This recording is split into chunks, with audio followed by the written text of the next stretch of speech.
а що в Білорусі, з Білорусі з церквою?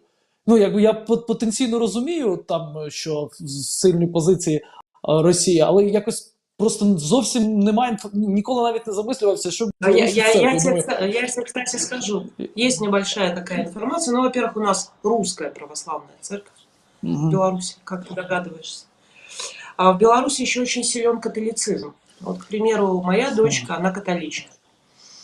Ну, у нас очень большой процент католиков. Может быть, не 50, но 40 точно с лишним процент католиков. И, знаешь, это глобальная разница. Во-первых, ксензы, часто настоятели костелов католических, они приезжали к нам из Польши. И служители костелов. А что касается православной, ну, абсолютно обслуживающая Лукашенко и Путина такая же лубянковская структура. Тут буквально на днях, знаешь, дня, по-моему, 2 или 3 назад, был случай, есть белорусы, которые собирают волонтерскую помощь передать в Украину. И вот были собраны, ну, много волонтерской помощи, там вещи, детские, питание, все, что возможно, в приграничной области, там, Черниговской области. И что ты думаешь? Они пытались это складировать в приграничной православной церкви, и приграничная православная церковь, ну, ожидаемо им в этом отказала. Спрятать эту помощь, там, ну, вот такое. Поэтому обычная православная российская лубянковская структура, которой церковью можно назвать только за счет крестов и за счет всей аксессуарности. Было, наверное, энное количество приличных попов. Они, конечно, не в основных соборах. Я не знаю, может быть, где-нибудь в деревнях есть. Но в целом это московський патріархат. Але от для мене відкриттям, наприклад, стало те, що я розумів, що католики мають відсоток в Білорусі, адже і в Україні є певний відсоток католиків, і зазвичай це дійсно там Західна Україна, яка ближче до Польщі. Ну, це природньо, це історично, логічно. І, напевно, історично логічна така сама історія з Білорусі, але я все одно якось вперше чую цю інформацію. Що так много? Що так багато, так. Як ми все-таки мало знаємо про Білорусь? Ну так, смотри, если взять территориально Украину, да, то вот эта часть, которая была с уплывом Польши, да, вот энное количество времени, она меньше в территориальном и, соответственно, в плане населения. А Беларусь, она ведь небольшая. Ты считаешь, что вот эта вот вся западная часть, а это практически середина, да, почти посередину Беларуси, она большое количество времени была... Ну, отсюда, собственно, все идет. У нас очень много поляков этнических в Беларуси. С теми же картами поляков, которые давала, я так понимаю, Польша и полякам этническим в Украине. У меня дочь по отцу этническая полька. Я, до речі, тільки зараз... Я замислився тільки зараз, що, можливо, це є однією з причиною того, що Білорусь таки повністю не відійшла до Росії. Ну, ми розуміємо, що вона під впливом, але все-таки зберігається і певна опозиційність. І от я для себе знайшов якесь маленьке пояснення, що водночас вона межує з Євросоюзом, тому і от саме релігійне підґрунтя. У мене вперше якось, не знаю, це моє поверхнево, можливо. Да. И я себе скажу, что в период там белорусских протестов именно католическая церковь помогала, укрывала у себя людей, католическая, не православная. Католическая, костелы укрывали у себя людей, шли на конфликт с Лукашенко, были изневолены некоторые, отосланы, ну, прочее. Вот как открывала в период Майдана, да, соборы открывали свои двери людям, вот так это происходило, но с католической церковью в Беларуси. Вот так. Так что нам до своей церкви, белорусам, идти еще, я думаю, долго. Как и до всего остального, к несчастью. Так, ну... Там же еще Лукашенко вчера, коротко уже закончу, там по Беларуси, да? Уже Так, Лукашенко вчера еще выступил с, пригласил себя, вернее, предложил себя как сторону в переговорах, наверное, угу. слышал, между Да, так. Украиной. Да, знаешь, была старая поговорка: на свадьбе невеста, на похоронах покойник. Вот так Лука лезет во все дырки, показывая собственную значимость, которой уже нет. Но тем не менее, сегодня Россия там заявила, что хочет видеть его неким Так, так, гарантом, так. Беларусь как страну гаранта в переговорном процессе. Вот, Ярослав, ну что это Л- значит? Ну, будем Лавров гарантом. за.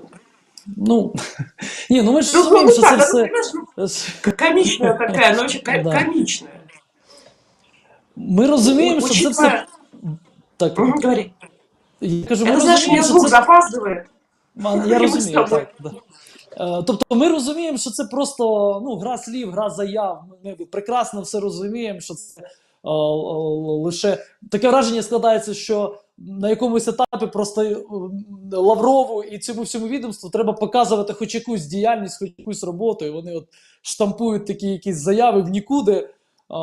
Але ну, дійсно для нас це звучить уже комічно, що там Білорусь гарант, там Росія гарант, і всі такі подібні речі. І, але от я знову ж таки про своє, в мене все одно до сих пір Білорусь не так асоціюється з. І я розумію, що звідти йде військова техніка російська. Я розумію, що звідти йдуть обстріли, що саме одні з жахливих картин саме нашої війни, Київська область, це якраз з території Білорусі йшли, в тому числі війська. І от я все одно задаюсь собі, але немає такої ненависті все одно до Білорусі чомусь, як до росіян. От я вкотре ловлю себе на цій думці. Цікаво, що Что, наші гляд... если можно, вот какие ты чувства? Мне вот как бы, ну, только по-честному. Что Ні, это да по-чесному, жалость, звісно. жалость к неумению, к отсутствию стойкости, вот такое вот, что это? Ну так, напевно, щось таке. Щось із на кшталт, що от, ну от я так поясню. Я зараз спробую пояснити на своєму прикладі. От в мене моя рідна бабуля, вона така затята комуністка, там і родичі в Росії, і, скажімо так, вона завжди вважала і, напевно, до сих пір вважає росіян братами. І, можливо, це не зовсім вдале порівняння, але я саме про емоцію. І от, ну я просто, ну, я вже сприймаю це отак. От я розумію, що я вже нічого не зміню в її свідомості, в її сприйнятті, ну так чи інакше. Це вже людина, яка ну, на все життя до кінця своїх днів буде отак сприймати. Розірвати оце сприйняття для неї смерті подібне в емоційному плані. Тобто, якщо вона все життя, все своє життя вона бачила і усвідомлювала так, я розумію, що якщо вона зараз пустить, вона просто на фізичному рівні не здатна поміняти вже цю точку зору. Ну так. І в мене до неї ну, відчуття певної, ну, я б не сказав, що це прям жалість. Це просто от, ну, як неминучість якась, от сприйняття просто, ну, от так уже є. От так уже є, і я вже нічого не зміню. Я не можу змусити себе якось там вчинити на неї ну, фізичний, емоційний тиск, ну, тому що це моя бабуся. Але я просто це сприймаю, як є. І от ну, щось подібне в мене з білорусами. Я розумію, що там частина людей просто вже ну, теж не здатна, можливо, помінити. Але от я знову ж таки, але я все одно не ставлюсь до них так, як до росіян. От до росіян в мене одне бажання ну, просто вбивати. А до білорусів цього немає. Можливо, я помиляюсь. Я вижу, что скорее такая, знаешь, досада. У меня, наверное, Так. досада Точно. такая. Досада. Угу. Це те слово, що.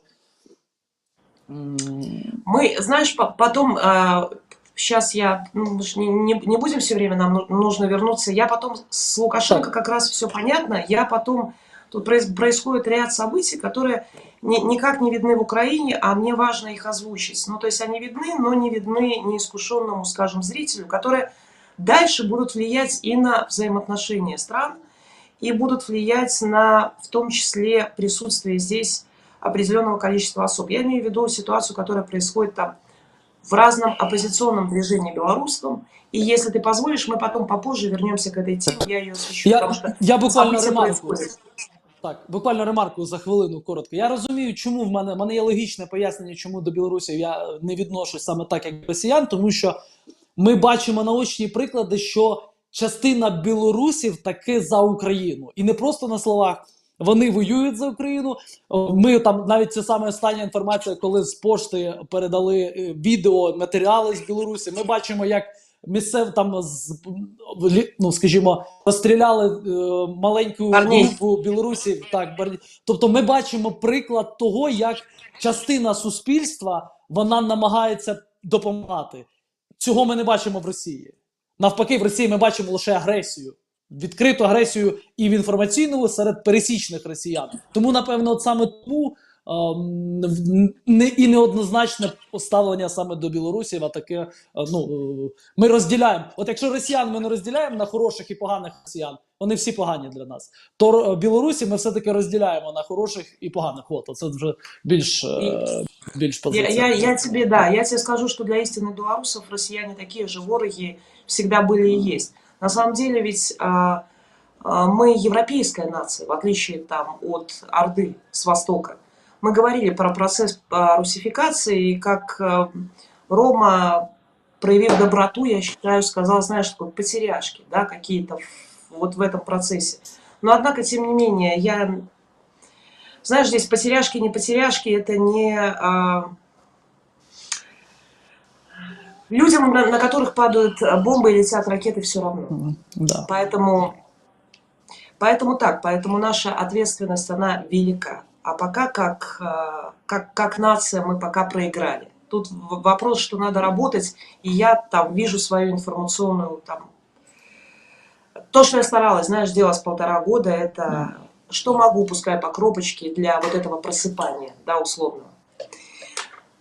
Ну, позволишь, будет возможность, я потом продолжу, когда у нас будут какие-то окошки. Так? Так. Ну, власне, по новинах. Що в нас, там ще я періодично заглядаю в чат, у нас там є декілька відео, так, наскільки я бачу, які можемо включити потім. По новинах це, звісно, Краматорськ. Це зараз основна новина. Знову трагедія. І мене лякає те, що в нас кожен день вже відбувається якась трагедія, і лякає те, що ми вже звикаємо до цього. Ну, тобто, кожен день трагедія, і це стає як з якимсь своєрідним жахливим фоном. І я розумію, що це звикання до війни, звикання до трагедій, звикання до смертей, воно якось робить нас менш емоційними, і водночас я розумію, що таке саме звикання йде і в світовій спільноті. Я розумію, що оця фраза «люди устали від війни», що вона набирає дещо іншого забарвлення, що дійсно на якомусь етапі умовна світова спільнота може просто заморитися від цієї війни емоційно. Ну, в них не летять там бомби, і в якийсь період вони просто поспівчувають, там, вийдуть на акції протесту, і на якомусь етапі вони просто заморяться від цього всього. І от це гіпотетично, я просто автоматично прогнозую, що робити далі в таких випадках, коли от якась чергове європейське суспільство на якомусь етапі замориться від війни. А ми розуміємо, що наші союзники – це саме суспільство європейське в цій боротьбі, адже влада не завжди, точніше, європейське, більше рухається лише під тиском суспільства свого і менше під якимись власними там амбіціями. Тому це таке, це те, що просто входить зараз з прийняття. Ты знаешь, мне казалось так, может быть, до Бучи, но вот я не звыкаю. У меня перманентное состояние ненависти. Я сегодня, знаешь, И оно, мне кажется, усиливается с каждым днем. Оно такое, мы вчера с Дэном Борисовичем говорили, оно никуда не уходит. Вот такая, знаешь, какая-то глухая, холодная ненависть. И Так, так. она обычно ненависть мне всегда казалась, но, во-первых, я даже не знала, что я способна на столь, знаешь, абсолютно глухую. Но мне всегда казалось, что это чувство для человека разрушительно. Так, так. А сейчас мне так не кажется. В той ситуации, которая есть, мне не кажется, что это чувство разрушительно. Я даже, помнишь, вот здесь были разговоры с психологом, что делать с этой ненавистью, и, может быть, с ней что-то надо делать, ничего с ней не надо делать. Ее надо превращать, знаешь, как в кинетическую энергию. Я не думаю, есть боязнь, но почему-то мне кажется, что Россия настолько концентрат зла. Понимаешь, если бы это был вялотекущий процесс, там какой-то, да, ну там что-то происходит, не сильно, но это такой концентрат зла, который каждый раз, каждый день превышает сам себя, и мы понимаем, что будет с освобождением Мариуполя, мы понимаем, что будет с освобождением других мест, что вот этот концентрат зла, он не позволяет, понимаешь, даже там на какой-то момент сильно абстрагироваться. Но мне кажется, это, по крайней мере, относительно людей с эмпатией. А Так. украинцам свойственно, да, а украинцам свойственна эмпатия как национальный код. Я столкнулась с этим, я вижу, я это знаю. Ну, Поэтому еволюція я ненависті понимаю. йде. Так, от вона дійсно вона переходить в таку стадію, як в генетичний код прям вшивається, таке враження складається. Тобто раніше в нас люті ненависть, вона таке ситуативна, явище було, ситуативна емоція, а зараз вона прям стає стабільною і холодною. Ну тому що вона не може, організм просто не може постійно в найвищій точці лють в собі тримати, і тому вона вшивається, вона стає такою просто спокійною, перманентним з таким станом спокійним. Да. У нас с тобой есть видео, как кадры запуска ракет, которые убили 39 человек в Краматорске. Можно посмотреть. Причем Так, там, по-моему, часть дети снимают. Так, попросимо режисерів зараз показати. Угу. Это у нас, я скажу. Сейчас, секунду. Ты видела, как они горели? Они горят. Мне показалось, или одна взорвалась? Одна, походу, в воздухе. Ну, там их было Так. несколько, но ладно. Ребята одну показали. Там просто, да, вот видишь, во втором видео это стало даже привычным для... Там же абсолютно детские голоса, да, вот это летит. Так. Ну, це діти, дійсно. Понимаешь? Так. Ну, я Кстати, вкотре ставлю собі просто хоча ні, не можу. Я хочу якось я ловлю себе на думці, що я наскільки багато цих негативних новин, що ти на якомусь етапі себе змушуєш трішечки відволіктись. Просто а потім знову таки повертаєшся до них. На якомусь етапі все одно хочеш шукати щось позитивне. Прямо мозок твій вимагає хоч щось знайти позитивне, хоч десь, хоч якусь новину, щоб хоч на яку долю там на якийсь час думками просто відійти від цього. Да. я себе скажу, что вот это еще одна черта генетического кода. Это при всех обстоятельствах чувство юмора. Посмотри, сколько военные выпускают роликов с юмором, как он идет от ЗСУ, от людей, которые прям на передовой. Да, вот это умение стебаться над врагом ну, вот знаешь, какая-то минута, когда ты при этой ненависти раз и улыбнулся, да, и раз там посмеялся над этими сволочами, ну, и прочее. У нас сейчас будут новины, мы с тобой можем продолжить, либо Назар вот говорит, что, в принципе, он готов. Можем тогда поставить, а потом как ты хочешь. Новини. Я за новини. Давай, Назар. Угу.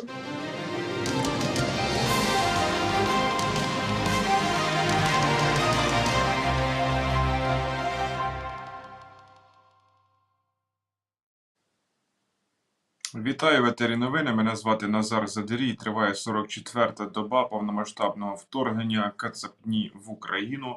На календарі п'ятниця 8 квітня. Так от є оновлені дані щодо жертв удару по залізничному вокзалу в Краматорську. 50 загиблих станом на зараз, із них 5 діти. Про це повідомив голова Донецької обласної військової адміністрації Павло Кириленко. І на цей момент до лікарень було доправлено вже 98 осіб. І за словами Кириленка, очікуємо, що за медичною допомогою протягом 1-2 днів будуть звертатися й інші постраждалі. Тож кількість жертв буде постійно змінюватися. А в момент удару на залізничному вокзалу Краматорська перебувало близько 4000 людей. Про інші звірства окупантів: вони зґвалтували 16-річну вагітну дівчину та 78-річну бабусю. Це сталося в одному із сіл на Інгулецькому напрямку Херсонської області. Про це йшлося в телеграм-каналі уповноваженої з прав людини Людмили Денісової. Крім того, Офіс Генерального прокурора виявив факти зґвалтувань не лише жінок, а й чоловіків. На Київщині у Бородянці зафіксовано подібні злочини проти літньої жінки та дітей. Ну а як тепер виглядає після того, як там потоптались московицькі орки Бородянка? Далі без коментарів.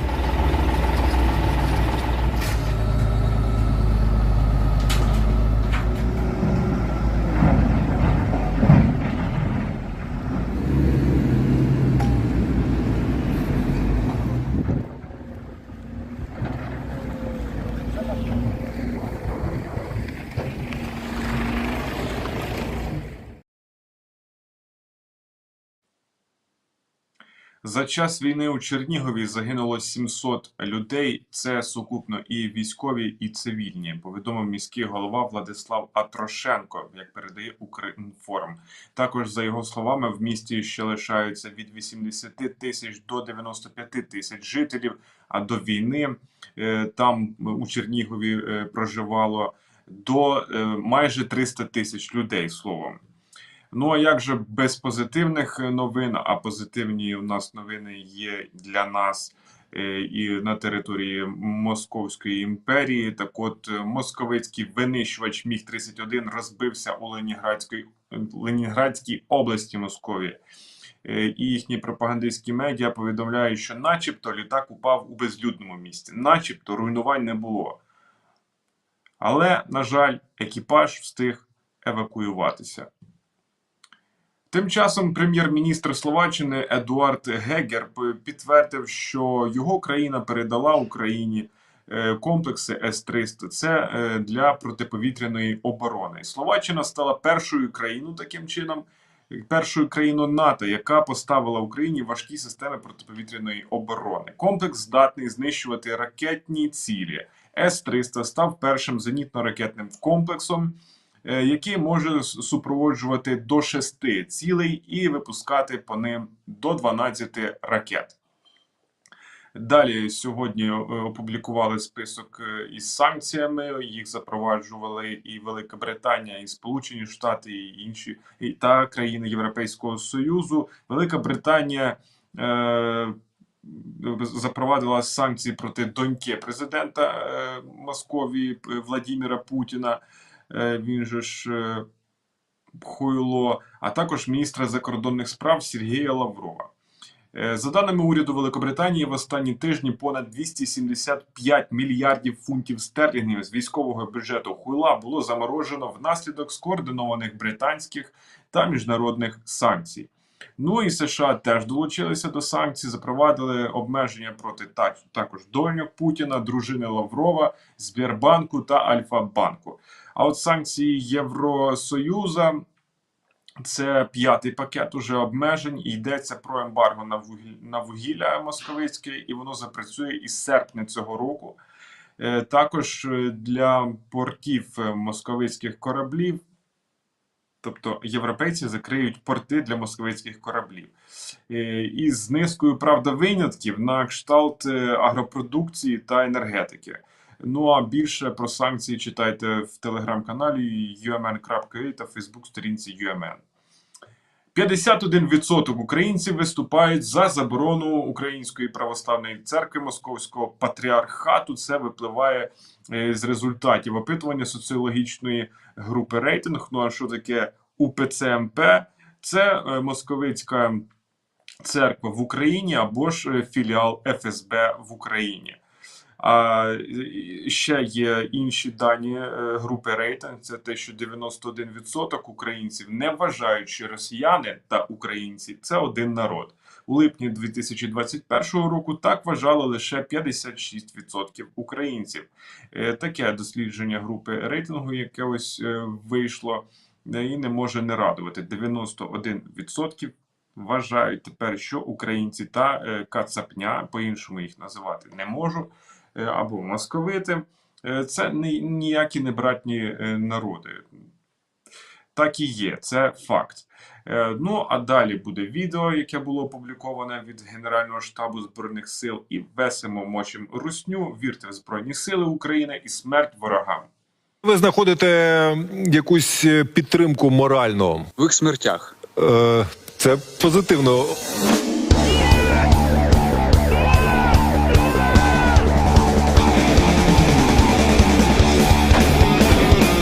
У нас такі бійці, красавчики. Люблю вас. Кожного.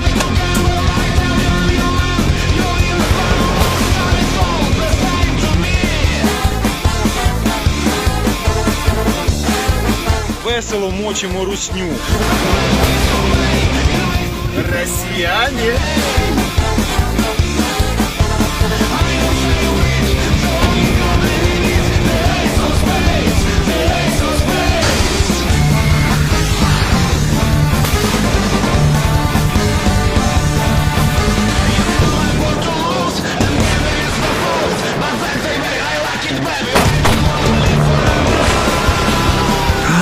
Запад не дал бесполетную зону.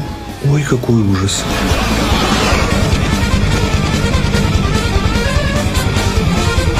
Запад не спешит давать средства ПВО. Мочим.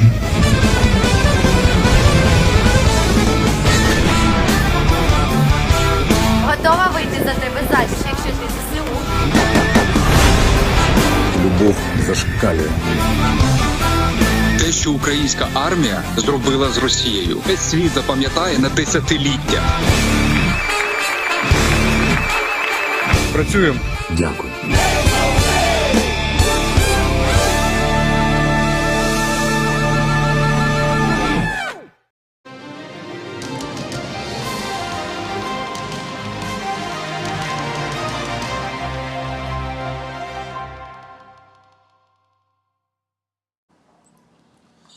Потужне, позитивне відео. Так, ну, согласись, оно нам надо было, учитывая новости, которые Да. мы прослушали. И нашим зрителям, я думаю, тоже. Ну, я предлагаю, если... Или я тебя перебиваю, ты что-то хочешь, Ярослав, сейчас сказать? Мне хотелось обсудить тему коллаборантов. Она у нас есть сейчас новость по коллаборантам. Так. И она чрезвычайно важна. Как вот помнишь, мы говорили с тобой и о там, русском либерализме, наша с тобой любимая тема, и Так. Российская православная церковь, и коллаборанты, потому что это завтрашний день, это день, и сейчас, он сейчас, но это самая большая опасность, которая может поджидать нас после победы, когда происходит расслабление. Новость была опубликована сначала «Украинской правдой», но сейчас она появилась в телеграм-канале Збройных сил Украины, поэтому я могу ее зачитать. КБР разоблачила в коллаборантстве помощника нардепа ОПЗЖ. Ну, конечно, куда же без ОПЗЖ. Один из них – топ-менеджер санкционного телеканала «112 Украина». Соучредитель молодежного крыла политической партии ОПЗЖ, гендиректор 112-го телеканала «Украина» Артем Марчевский. По имеющейся информации, мужчина регулярно координирует распространение российских фейков с представителями государства-агрессора через подконтрольные СМИ. Он также передает российским кураторам информацию об общественно-политической жизни нашего государства. Я, знаешь, вспоминаю кадры, помнишь, по-моему, вчера или позавчера были кадры, когда поймали коллаборанта, предателя не помню какого, в Донецкой области, мэра небольшого города, может быть, подскажешь.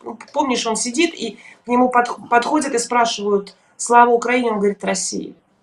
Знаешь, самое главное желание, это хотелось бы по законам военного времени. Так, абсолютно.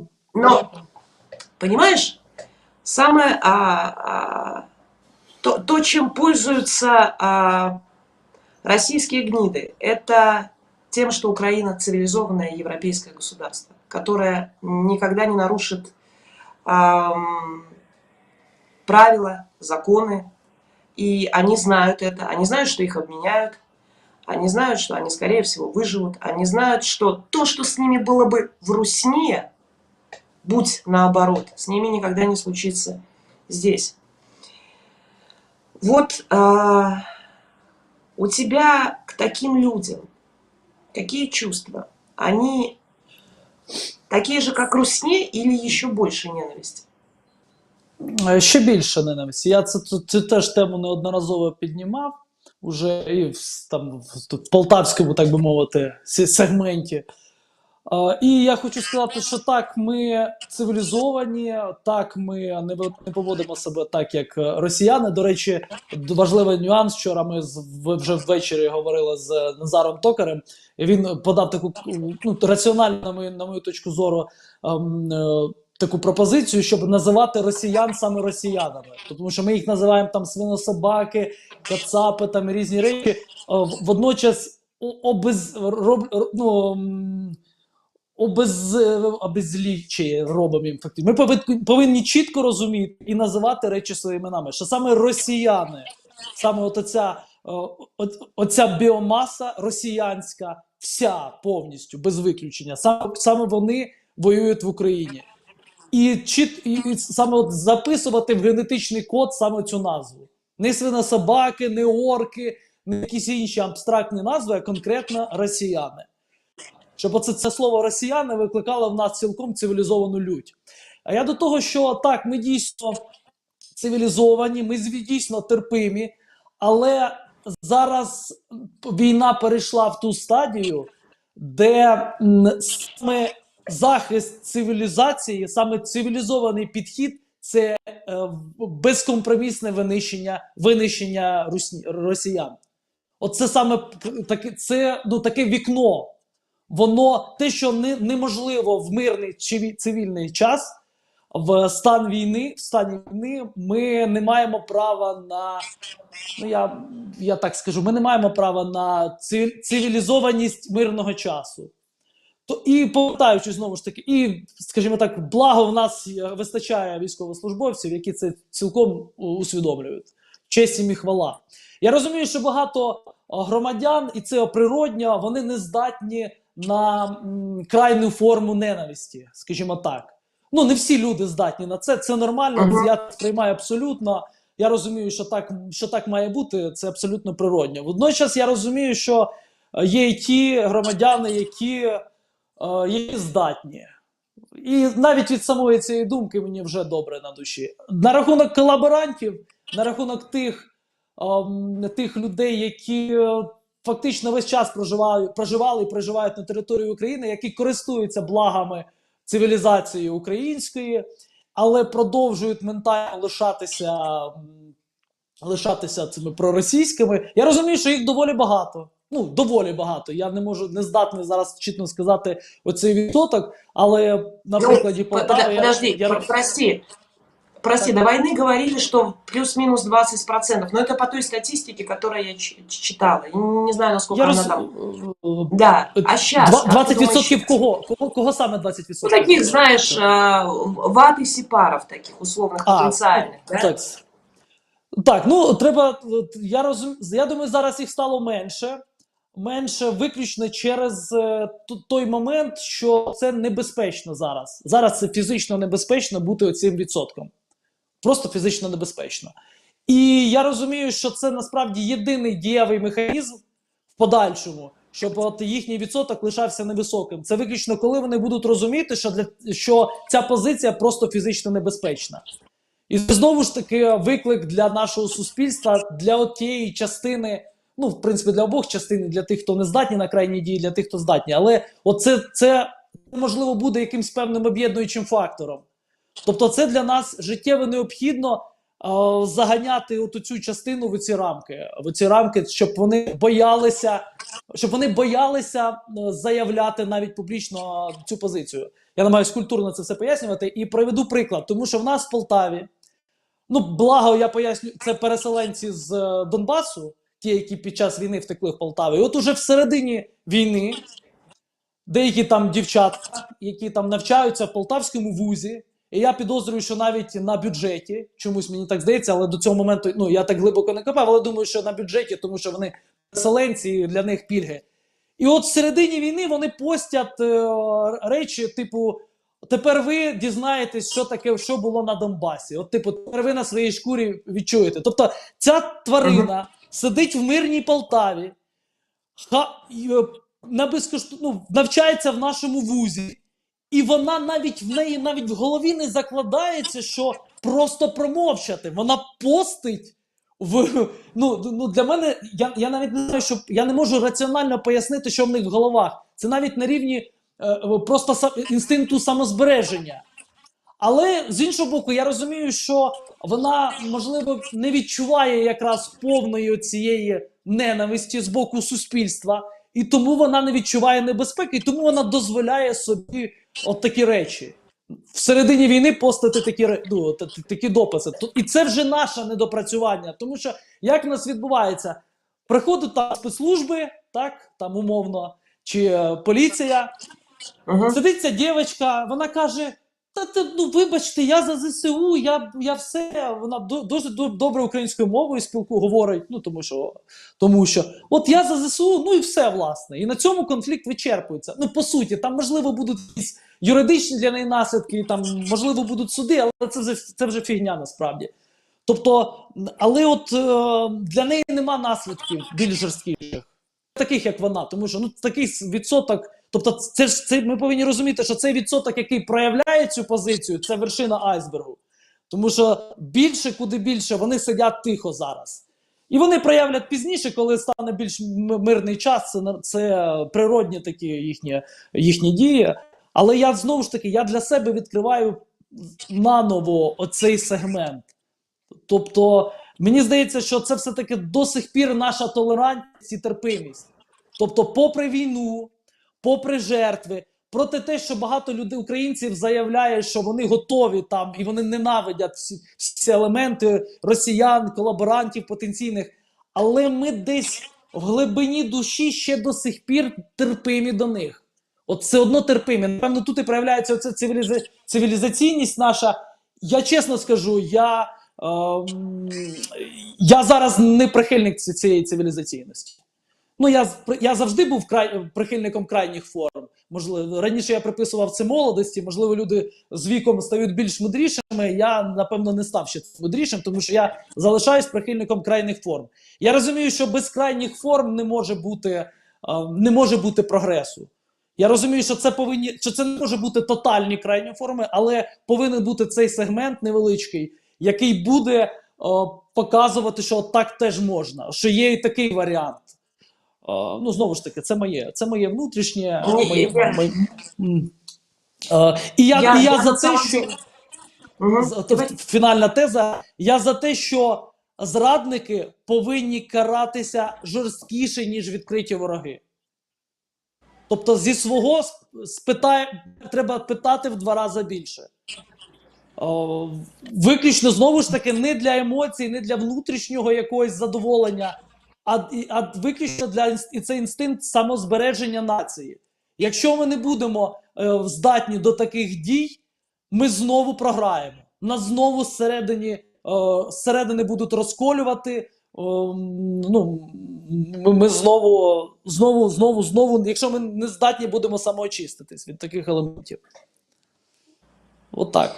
Ну, моя позиция. Ты знаешь, я тебя на самом деле поддерживаю. Тут просто очень тонкий момент. Зло всегда пользуется цивилизованностью. Да? Да. Оно так устроено. Оно понимает, что... Оно это знает. Для него это просчитываем. Мы не можем просчитать зло до конца, потому что мы не мыслим так. А зло прекрасно понимает, потому что цивилизованность, она всегда в определенных, четко понятных рамках. В этом большая проблема. И мне тоже кажется, что должно быть в этом плане больше жесткости. Тонкий момент только в том, знаешь, где-то грань, чтобы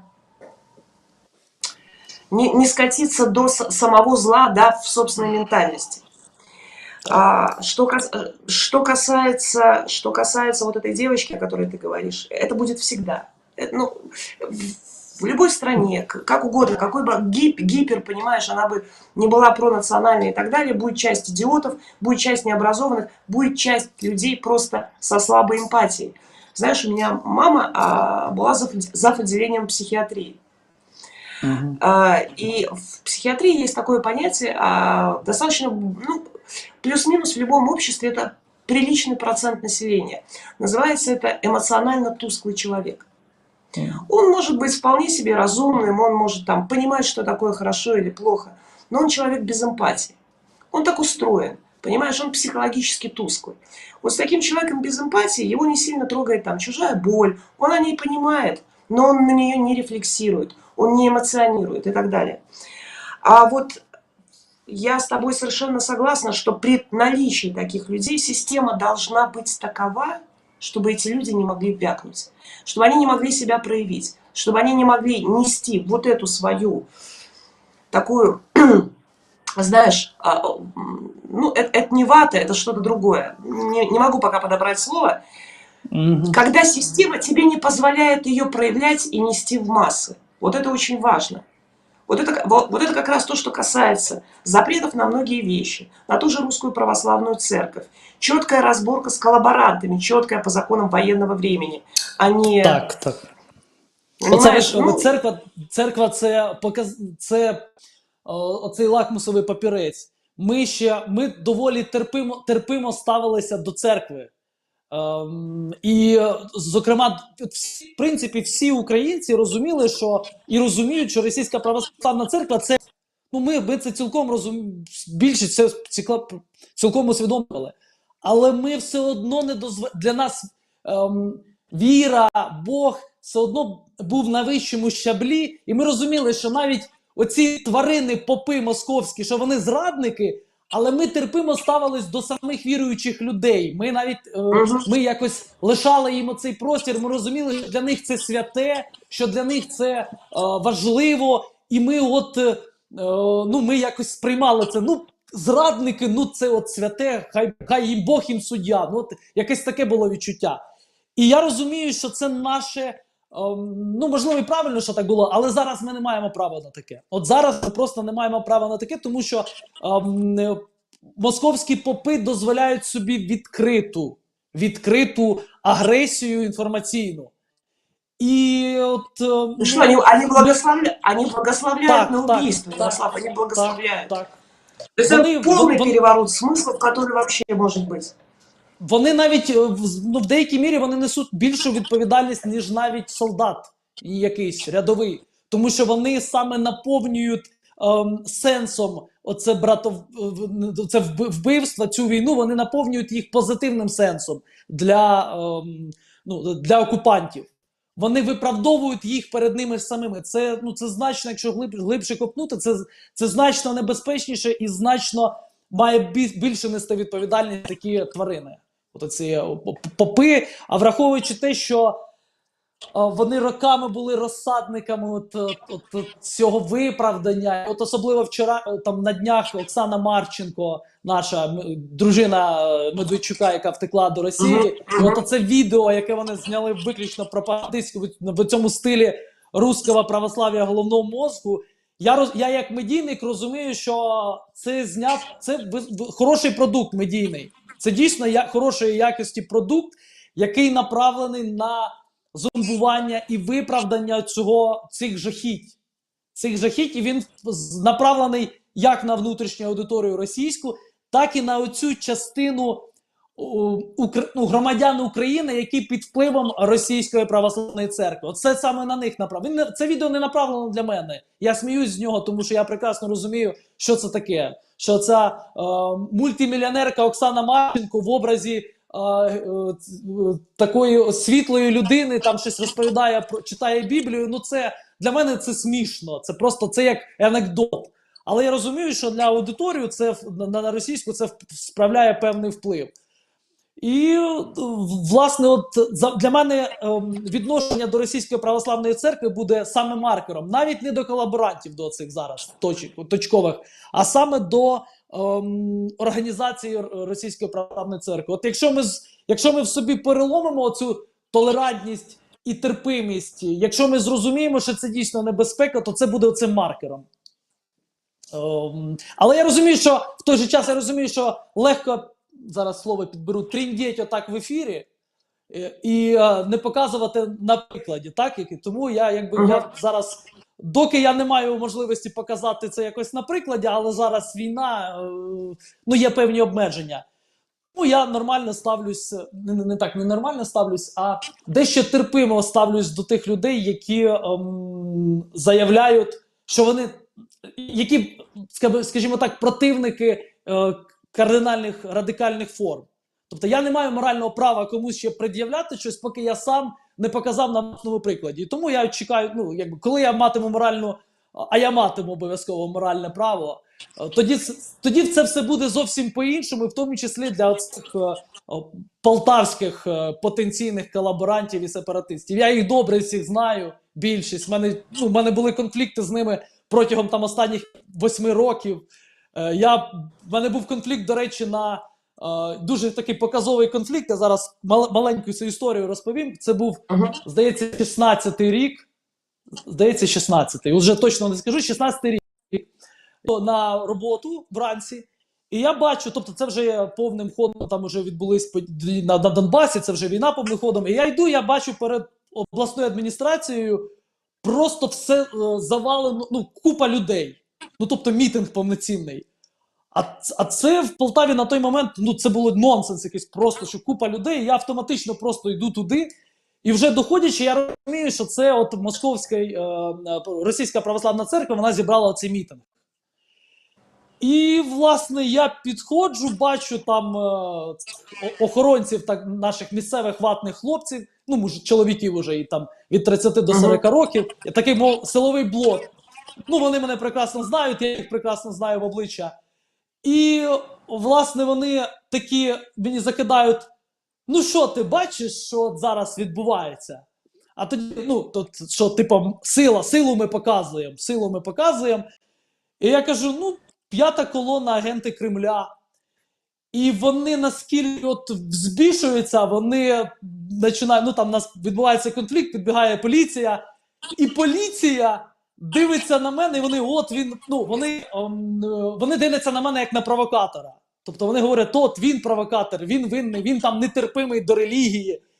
І я розумію, що поліція стає на їхній бік. Я бачу це по цих ментах, які стоять. І я розумію, що поліція проти мене, оцей силовий блок проти мене, оці віруючі в своїх хустинках, які просто ніхіра не розуміють, що відбувається. І от вони на мене всі отак дивляться, і я стою сам. І для мене це якийсь такий був момент чистої екзистенції. Я дійсно відчув, що наскільки їх багато. Я відчув, наскільки їх багато, наскільки оцих хворих, в деякій мірі агресивно налаштованих, і що поліція на їхньому боці. Тобто цей орган, який повинен якраз мене як громадянина захищати, я розумію, що він стоїть теж проти мене. Це такий момент откровення певний. Зараз, до речі, цей силовий блок активно записався в тероборону. Вони зараз починають себе відбілювати, пояснювати, що там не знали, ми ж не думали, що росіяни такі. Вони, правда, не пішли туди на схід, вони тут, в Полтаві в теробороні. для того, ну тут безпечно. Тероборона в Полтаві це безпечно відносно. Але от вони зараз намагаються відбілити. Я впевнений, що після закінчення, після нашої перемоги, вони будуть патріотами, вони будуть розказувати, що вони такі, але я то знаю це. Я знаю Так такі, вот, як ты, я. ты веришь знаю. ты веришь, что они искренне будут, или они будут продолжателями, понимаешь, или они будут так или иначе гибридно продолжать тянуть русский мир? Вот насколько ты веришь в эту переделку, Ну, скажем так, да? Скажімо так, я розумію, що, можливо, певна частина дійсно не вірила, ну, певна частина була в омані, скажімо так. Я розумію, що певний відсоток, можливо, дійсно тих людей, які зараз тільки зрозуміли небезпеку Росії. Я припускаю таким. Але водночас я розумію, що більшість з них, так чи інакше, вони назавжди лишаться цими латентними проросійськими елементами. І оце, до речі, питання, виклик перед нами як державою, що з ними робити. Що з ними робити, тому що ці громадяни, юридично вони такі самі громадяни, як і я. Тобто юридично вони мають такі самі права, і вони часто мені це закидали, що ми такі самі громадяни, як і ти, тому ти там нам не указ. Юридично, в юридичній площині. Але от наскільки ми як держава здатні випрацювати механізми, тому що виходить? Держава не створила такі механізми, щоб їх в правовій площині відфільтрувати, так якось, обмежити. І вона штовхає мене і таких, як я, на порушення закону. От вона штовхає нас дійсно. Потім нас пакують, нас тоді показують як там терористів, різних там радикалів. І так відбувалося протягом оцих всіх років, тобто початку агресії. Як би там армія, мова, віра не була, і як би там Порошенко не був хороший для когось, я розумію, так, добре, не буду Порошенка чіпати в мене, але от протягом цих всіх років в них була можливість в цієї п'ятої колони спокійно діяти. В них була ця можливість. Ми не пресікали це. На жаль. І зараз ми як суспільство, соціологічні опитування показують, що ми робимо висновки, принаймні на цьому етапі. Ми бачимо, що це була наша помилка. Але отак. Я чувствую тебя, слушаю тебя и чувствую, да, ты даже не представляешь, насколько. При том, что я это перекладываю на другие реалии. Я понимаю, о чем ты говоришь, но я перекладываю это еще и на свои прошлые реалии там. Это то, что я хочу рассказать, потому что про это никто не слышит. Это важно, смотри, я возьму белорусский вопрос, это важно не только для Беларуси, это важно и для Украины. Я объясню, почему. Помнишь, я тебе говорила, что Северный фронт появился не просто так. Это понимают национально ориентированные, европейски ориентированные белорусы. Все с самого начала, с весны 2020 было понятно, что будет так. Вот если бы кому-то не лень было пролистать мою ленту в Фейсбуке, я писала, что будет так. Но знаешь, когда нас там 10%, то тебя мало слышат. 20 год. 20 год на фоне протестов создается такое белорусское ОПЗЖ, знаешь, такое завуалированное.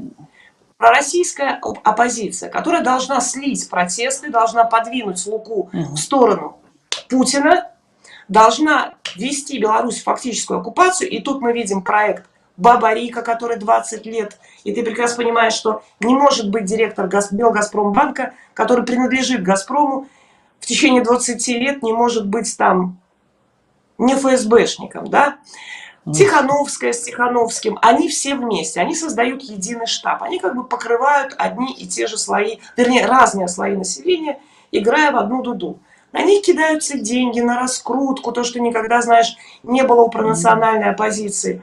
Их раскручивают, их вертят, крутят. Они везде в своей риторике, мы все будем дружить с Россией, они не знают, чей Крым. Ты помнишь все это прекрасно. Как все это было. Да? Де-факто, де-юра. Многие не видели, как это было постоянно. Мудрый Путин, мы хотим дружить с Россией, белорусы скажут спасибо. И вот начинается весь этот процесс, ты понимаешь, что происходит, понимаешь, но ты в фактическом, не то чтобы одиночестве, ты в вакууме, когда все против тебя, вас там энное количество людей, ты не знаешь, что с этим делать. Я долго не буду рассказывать историю, я просто скажу, к чему идет сейчас. И вот та дилемма, которая она важна и там, и там. Понимаешь, мы можем представить, что закончилась война, она закончится победой Украины. Мы понимаем, что империя падет, с ней пойдет Лукашенко. Да? Для Украины открыт Северный фронт, я уже говорю, для нас со стороны Беларуси, с севера. Он открыт. И дальше дилемма. Падает Лукашенко, и какая страна? Является ли она поясом защиты? Совместным ли поясом против русни, понимаешь? Или там создается какая-то квази-новая русня. Так вот, пока со стороны той же пророссийской оппозиции идет завуалированная борьба за власть для создания той же русни. Объясню, что я имею. Здесь этого не видят. Часто Тихановская выступает на каких-то каналах, понимаешь, она там делает сейчас какие-то обращения. Но подконтрольные я буквально вчера открываю, это понимают многие в Беларуси, поверь, понимают за ее пределами. Белорусский народный фронт об этом говорит, Зенон Поздняк бесконечно. Люди, для которых как раз единые ценности с Украиной. Понимаешь? Они об этом кричат. Но это люди без денег, без финансирования, условно. Они не могут создать что-то. И вот сейчас что наблюдаю я, Ярослав? Я наблюдаю, мне хочется кричать, но я не знаю, куда кричать, потому что я вижу эти процессы. Эти люди заходят сюда в виде нового ОПЗЖ и одновременно обслуживающие их демократические СМИ, которые сидят в Беларуси, сегодня формируют а-ля демократическую повестку. Работают фактически против Украины. Я вчера открываю одно из старейших изданий нашей Нивы, где берется интервью у какого-то чурлика, прости, чмошника белоруса, который рассказывает, как он поехал жить в Крым, и какие у него там хорошие цены с фотографиями. Знаешь, такая фактическая реклама, да, стоимость дома.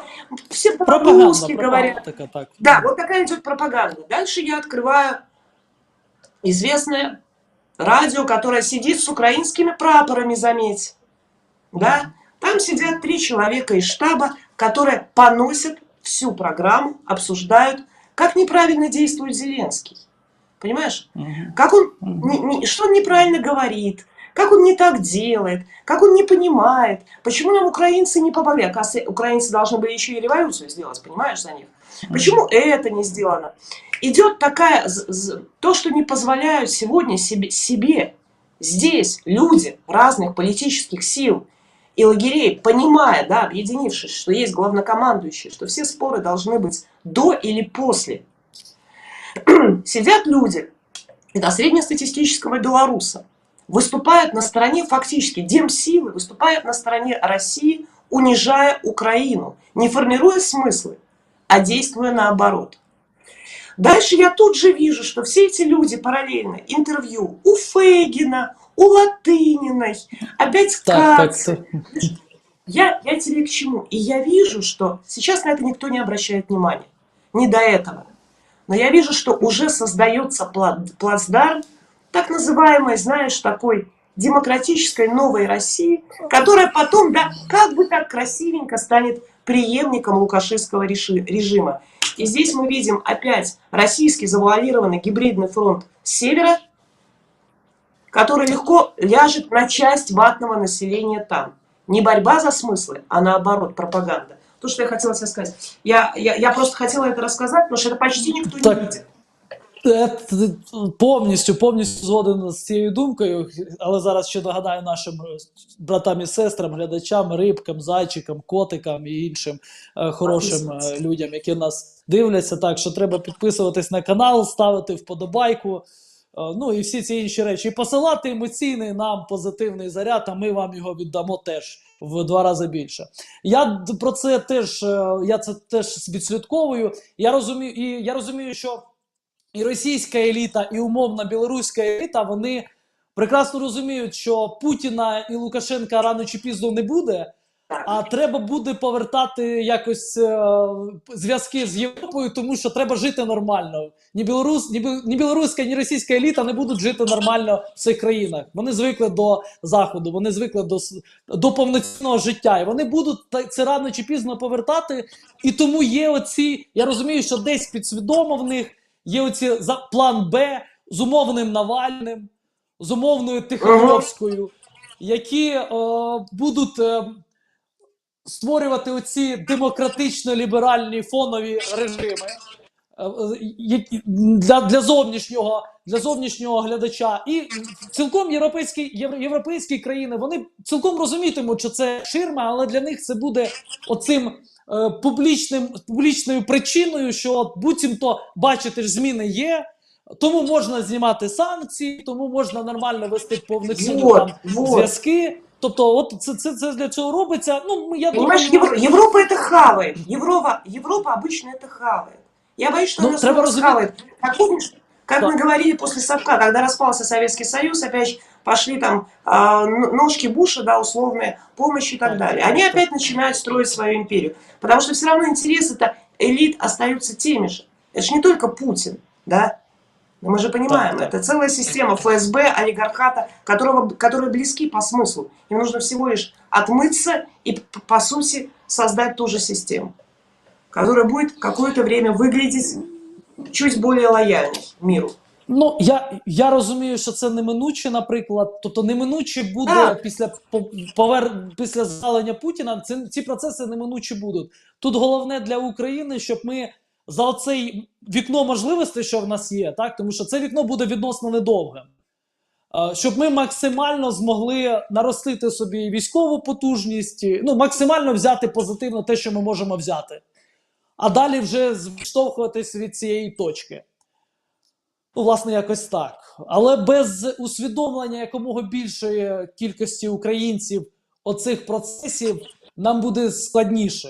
Нам буде складніше і тиснути. Я розумію, що і всередині української влади буде багато тих елементів, яким насправді буде похріну на Україну. Є ці елементи і зараз, які будуть займатися лише власною наживою, як вони робили це десятки років до того. Я розумію, що такі елементи будуть і далі, але цих елементів має бути менше. І ці елементи, я називаю їх елементами, щоб підбирати такі слова, все-таки наша повістка внутрішньополітична, вона не мінялась кардинально. Ми висвітлювали, як журналісти, корупційні там справи чиновників, і місцевих, і мої колеги там загальноукраїнського рівня, але реакції не було. Реакції там, умовно, я зараз не критикую Зеленського, знову ж таки, тому що він головнокомандуючий, але я знаю, як це на місцевому рівні було. Не було реакції. І наша задача всіх, як суспільства, в тому числі, щоб тепер реакція була. Щоб ми не дозволили, щоб ми не зробили собі месію в образі Зеленського чи будь-кого іншого, хто може стати там на заміну Зеленського, який далі буде продовжувати пиліть бабло, як вони робили, як вся наша еліта робила там протягом цих 32 років. Ну, це наша задача. Це насправді це саме складна задача, яка в нас є. Я розумію це, тому що це той ворог, який сидить, який вшитий, в тому числі в наш генетичний код. От це не Путін навіть ворог, як би це там, тому що Путін це відкритий ворог і Росія, ми вже це зараз розуміємо. А от оцей внутрішній навіть не корупціонер, це оцей внутрішній хахол, я назву його так, хай простять мене Україна, за оцей термін, тому що саме в слово хахол українці вкладають найбільш негативні якості оцих елементів. Тобто ті люди, які будуть ставити своє поверх національних інтересів. В нас ще у влади не виправдався оцей генетичний код. Тобто в пасіонарного суспільства в частини він уже є, ми ставимо вище інтереси держави, ніж свої. Але у багатьох елементів, які, еліти, так званої державної еліти, яка протягом там десятків років так чи інакше була у державній владі. Тобто ми розуміємо, що мінялись обличчя, мінялись там політики певні, Але середина оця, вона все одно лишалася, оце ядро, воно не було, воно не мінялось. І без викорінення цього ядра в нас, ну, нам буде складно. Нам буде складно. Так. Знову я в песимізм звалююсь. Це в мене така. Давай в оптимизм. Так. Ну, отмечать, по крайней мере... Оптимізм є в тому, що... Ты все правильно говоришь. Ну я полностью присоединяюсь, понимаешь? Ну, есть вещи, которые ты вначале сказал очень правильно, что есть вещи, которые объективно будут происходить. Они будут происходить, хотим мы этого или нет. Но как медиа мы, понимаешь, мы можем делать свою работу, да, нам надо делать свою работу, нам в любом случае вот именно мы можем и держать вот этот баланс, и других вариантов нету. Я тоже надеюсь на нескатывание там в идолопоклонничество и прочие вещи, но я очень надеюсь, что это не произойдет. Ну, Очень. так. Ну, насправді в нас з'являються нові ідоли своєрідні. Ну, я так... Смотри, у нас есть, кажу- Украина получит бронемашины «Мастиф». Великобритания Так, поставит так. Украине бронемашины «Мастиф», о чем уже сообщил министр обороны Бен Уоллес. «Мастиф» — британская версия шестиколесной патрульной машины, не знаю, как она называется, Коугар, наверное, 6х6. Ее можно вооружить 7,62-миллиметровым пулеметом, ну и там какими-то крупнокалиберным пулеметом, но это такая терминология, которая... У нас есть видео, если ребята нам помогут показать его, то мы можем его и посмотреть. Bar armour and armour all around the vehicle. It is all terrain, so you can use it off. It's got good off-road capability. It's six-wheeled. Obviously, you can use it in all six-wheel drive or just the normal sort of two-wheel drive. The main difference is this vehicle has got two doors at the front as well, which allow you extra access in and out, and you've also got two hatches in the back of the vehicle to allow you to get out. Okay, what's in front of me is the rear of the vehicle. Okay, there's 8 seats in the rear. 7 are for passengers, 1 is for the top cover. The top cover is just here, and he will stand on the platform there, and he will basically give a 360 overview. He's got a traversing unit there, which allows him to motorise around 360 degrees, and any information that he needs to give to the commander or the driver is done via headset. The Mastiff 3 is fitted with the 4-point harness. It used to be fitted with a 2-point harness, but it's been found that the 4-point harness keeps you into the seat a lot more securely, so you're not getting so many injuries if there is an IED attack or anything like that. The actual harness itself has a simple buckle system in the middle, one twist, and it'll undo all 4 sections. For whatever reason the buckle system is broken, every seat is also fitted with a cutter. Simply put it into the strap, pull it across, and that will release you from the seat. The camera system that is used on the vehicle is called a SDU. That is the screen in front of us now. The SDU stands for Situation Display Unit. Okay, it's connected to 6 cameras around the vehicle, 2 on the rear, 2 on the front, 1 at the back. And the one at the front is called a TISWA, Thermal Imagery Sensor Wiper Assembly. Generally, because of tactical situation, you ain't going to be driving around with your lights on, so you'll use that with the IR illuminators around the vehicle, and this allows you to drive at night. Driver and passenger, I'd say, were more comfortable, but it's not uncomfortable in the back either. And obviously it's there for a purpose, so how comfortable it is isn't really your main priority. The Mastiff 3 is a great bit of kit. It's allowing us to do our job on the ground, and all the other lads that have been using the kit have 100% confidence in it. Так, позитивні новини. Я теж читав про них новину, але не бачив відео ще. Так. Как это Це выглядит? такий. Так. Не лише фотографію бачив зовні, але без відео. Ну, добре, це, звісно, прекрасно, добре. Це така відносно легка техніка, мобільна. В нас її не так багато, тим паче я розумію, що вона доволі якісна. Ну, принаймні, вірячи в британський підхід до справи, я чомусь переконаний, що вона якісна в цьому плані. Але водночас я розумію, що нам потрібно більше важкого озброєння в першу чергу для того, щоб відбивати південь. І для того, щоб потім стримувати потенційну небезпеку, яка буде... Тому що ми розуміємо, що Росія не відмовляє від своїх планів, і накопичивши сили, вона може будь-якої миті напасти знову, хоча я вже так говорю, як наче ми вже перемогли вона вже нападає. Одним словом, без важкого озброєння нам складно. Складно. Не неможливо, але складно. Ну, але я все-таки сподіваюся, що за такими відносно легкими транспортними засобами підуть і більш серйозніші, притомніші речі. Покладаю надію, що все-таки зараз не все в публічній площині, що є от ці допомога, начебто. Чи, можливо, я собі ілюзію створюю, що я от думаю, можливо, дійсно Ну, щось с іде. ленд-лизом, Ярослав, с ленд-лизом уже вроде бы все в Так. порядке. Ну, я Сегодня читал, Арестович... Так, да, и сегодня Арестович сказал, что вроде все прям так оптимистично. Ну, хочется ему верить.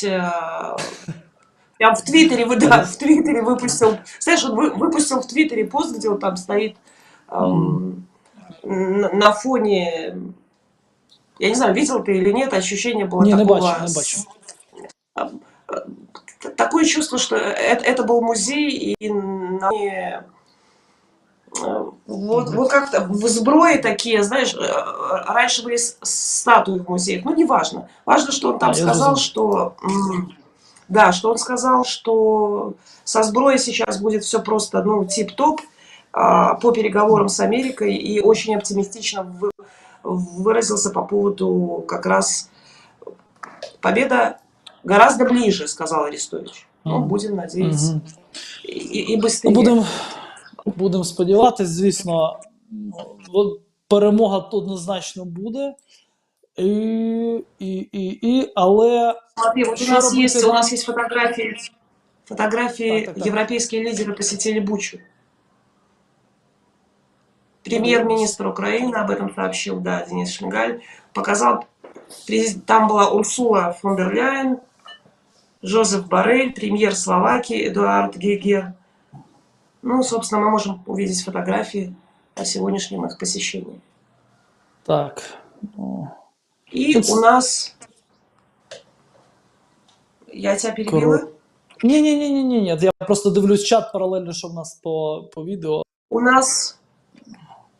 У нас есть видео главнокомандующего Валерия Залужного. Залужного, так. Россияне должны чувствовать себя очень и очень спокойно. Мы миролюбивый народ. Мы хотим освободить свои территории, жить в мире, дружбе и согласии. Обязательно. И победа будет за нами. У каждого своя родина, и каждый любит ее по-своему. Нам нужна только своя, исключительно, которая называется Украина. Российским военным здесь делать нечего. Это однозначно. Это наша земля. Мы ничего не делаем в Российской Федерации, не планируем и не захватываем российские земли.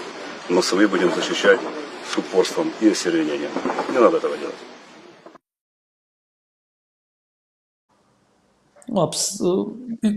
На мою скромну точку зору, саме такими повинні бути головнокомандувач Збройних сил. От коротко по суті, і видно, що це от як військовий, що йому сказали, ну треба сказати. Я навіть уявляю, як він такий, хлопці, та немає часу, ну треба сказати там 20 секунд, скажіть, будь ласка, я прям бачу цю картину, ну треба, то треба, добре. Так. Я согласна, и знаешь, понимая, что он делает, как он делает, и видя все это, вот не убавить, не прибавить, да, вот таким и должен быть. Ну, так, от саме. Але я розумію, що це публічні заяви, вони такими повинні бути, однак я не впевнений, я все-таки завжди за активну стратегію, загалом за активну стратегію України в усіх напрямках. Я переконаний, що щоб в дальній перспективі, якщо ми будемо лише закриватися і утворювати оборону, це нам притаманно в глибинному українському народу. Ми завжди хочемо захищатись. Але всі, хто захищається, вони в стратегічному напрямку вони програють завжди. Ми повинні міняти свій код оцей. Ми повинні міняти свої підходи, ми повинні все-таки розуміти, що лише зовнішнє, лише можливо, це не відкрита агресія там проти Росії, але ми все одно повинні свою політику, ми можемо там, як це часто роблять, там допомагати підтримувати рухам в Білорусі, можливо, десь рухам якимсь в Росії. Так, ми можемо підтримувати по можливості, принаймні міркувати в цьому напрямку, щоб підтримувати ті народи, які там, можливо, хочуть протистояти Росії. Ну, тобто, от в цьому заключається зовнішність, а не замикатися в собі. Тому що, замкнувшись в собі, ми знову приречені на відбиття цих атак. Ну, понимаешь, Вот так. чтобы помогать руху, он должен основать. Вот чтобы, Так, чтобы помогать, так, да, так, понимаешь? так, вот так. то, что происходит, я, например, вижу уже помощь, что касается Беларуси. Смотри, батальон Калиновского. Он же сначала был при добровольческом батальоне, а сейчас он уже в составе ЗСУ. Он расширяется. И я так понимаю, что это... Я к чему? Они ведь открыто об этом говорят. Об этом говорят не только сами калиновцы, об этом говорится в различных и украинских источниках открытых, что это формирование национально-освободительной армии. То есть фактически вот так. то, о чем ты говоришь, да, которое Так. потом перейдет, и вот оно будет так. Ну а со стороны России я, честно говоря, ни в какие рухи там не верю. Я тебе скажу, я даже не верю, что санкции могут этих людей каким-то образом вообще поднять на какое-то восстание. Просто не верю. Может быть, это может случиться там через 5, 6, сколько-то лет. Они будут... У них, понимаешь, все, что с ними плохо происходит, это виноваты пиндосы, как они называют. У них есть такое выражение. Але є один момент. Я теж не вірю, але в мене є приклад, конкретний приклад наших полтавських хлопців. Назву їх так: авантюристи, ідеалісти. Під час Майдану в Україні, уже по завершенню якраз Майдану, вони, тоді інтернет був доступний, і вони створили тоді ще ВКонтакті пабліки здається, в Владивостоці. Ну, от я вже точно... Створили пабліки російські і почали працювати під виглядом тих, що вони місцеві мешканці, почали працювати на те, щоб створювати там Майдан. Скажімо, що от влада там корумпована.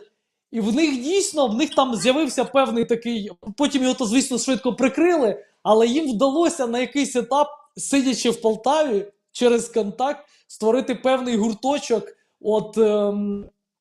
незадоволених владою.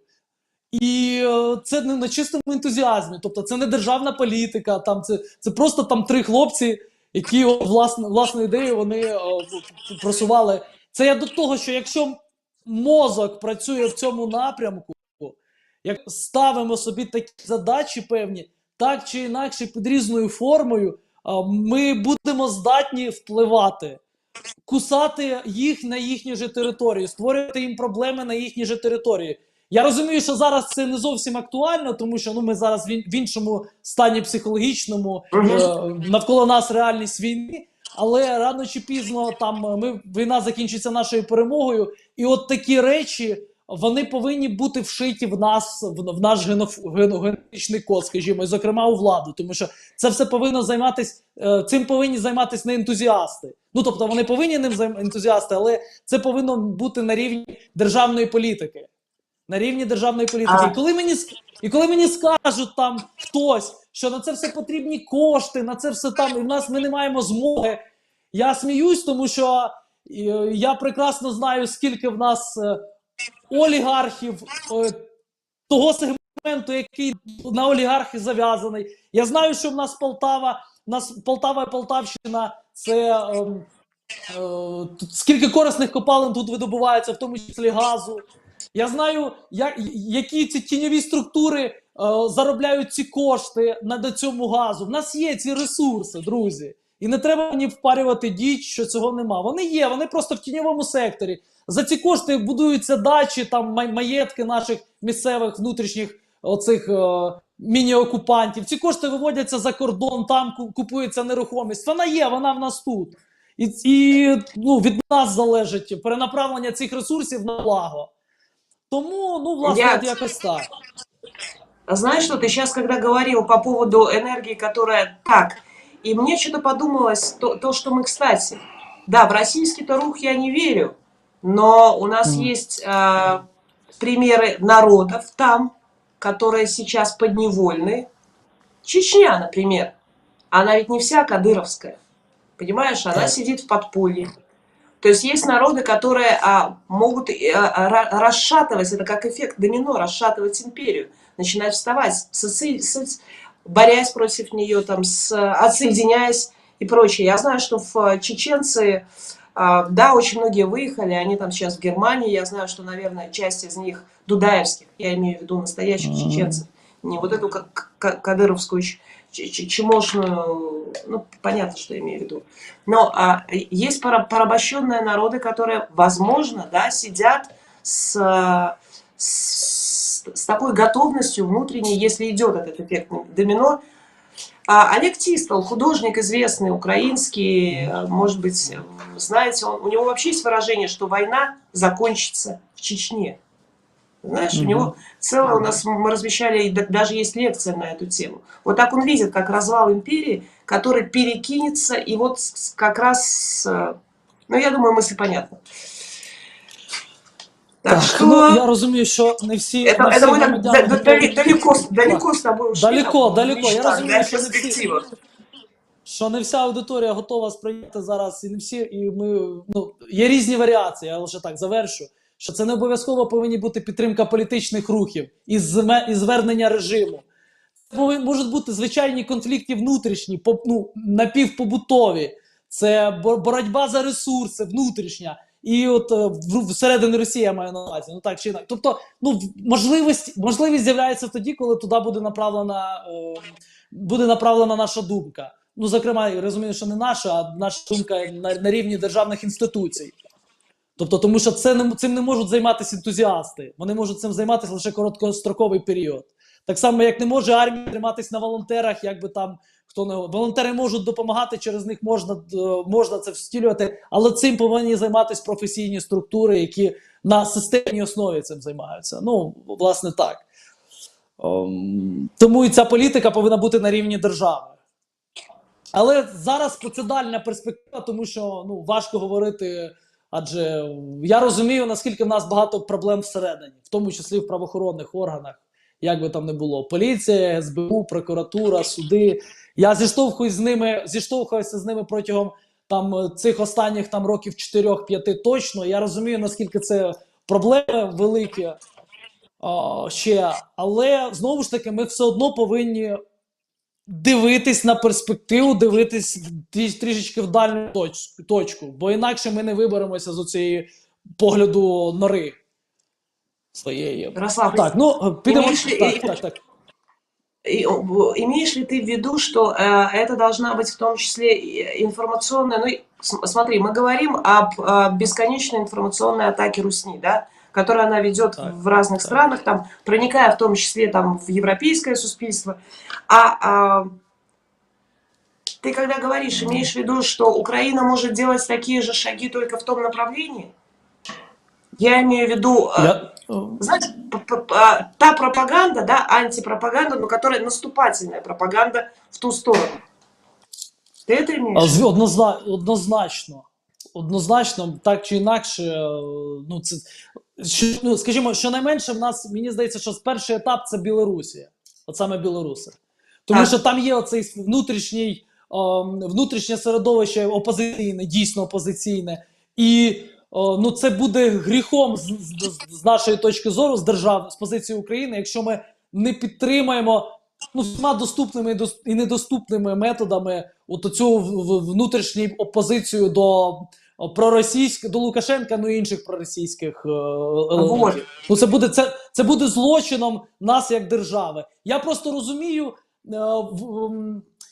цю небезпеку, що після того, як ми вигнемо окупантів з території України, я розумію, що переважна більшість українців, вона заспокоїться так чи інакше. Зараз, звісно, будуть писати мені в коментарях «ні», але, ну, так буде. Суспільство, воно займеться внутрішніми питаннями. Ми почнемо відбудовуватись, ми почнемо там готуватись до...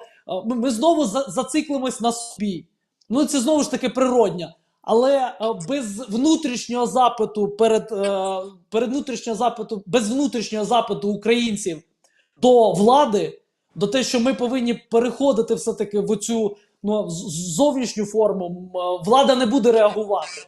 Тобто влада знову повернеться до режиму розпілювання бабла. Тільки тепер це буде бабло, яке буде приходити на відбудову.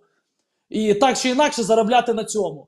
І все. І ми знову зав'язнемо на внутрішніх проблемах. І ми знову будемо чекати, коли умовна Тихановська, умовний господі, вилетіло вже з голови це прізвище нашого Навального, любимо, що режим переродиться, режим знову відновить зв'язки з світом, знову накопичить, можливо, навіть переформатує армію, зробить її більш модерною, і рано чи пізно в нас знову буде чекати цей виклик. От в чому проблема. Ну, спасибо, что ты...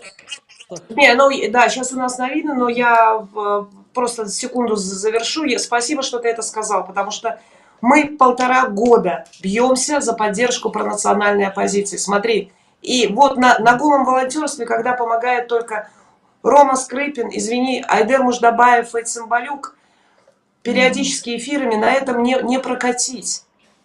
Нас там 5,5 человек, а вот этой поддержки, вот она как раз, знаешь, вот на это. Ладно, спасибо, что сказал. Но так, да. Доброго дня.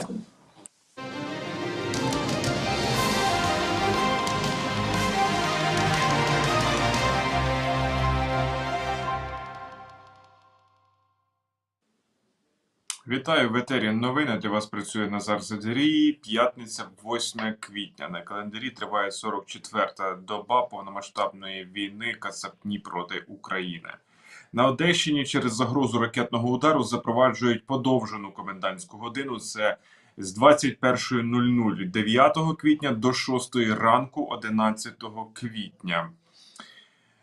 50 загиблих, із них 5 діти. Таку кількість жертв маємо на цю годину внаслідок удару московицьких окупаційних військ точкою У по залізничному вокзалу Краматорська. І про це повідомляв голова Донецької обласної військової адміністрації Павло Кириленко. І на цей момент ми маємо 98 осіб поранених, яких доправили до лікарень. Окупанти зґвалтували 16-річну вагітну дівчину та 78-річну бабусю. Це сталося в одному із сіл Інгулецького напрямку Херсонської області. І про це повідомляла уповноважена з прав людини Людмила Денісова. І також те, що вона написала в телеграм-каналі, то Офіс Генпрокурора виявив факти зґвалтувань не лише жінок, а й чоловіків. А на Київщині у Бородянці зафіксовані подібні злочини проти літньої жінки та дітей. Ну а як тепер виглядає Бородянка? Дивимось без коментарів.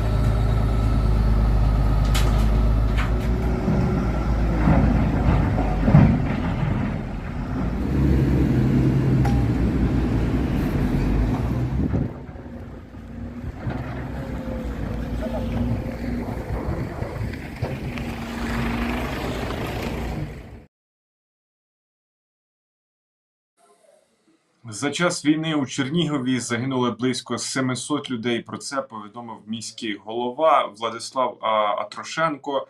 І, на його думку, нині в місті лишаються від 80 до 95 тисяч жителів, а до цього там було майже 300 тисяч людей.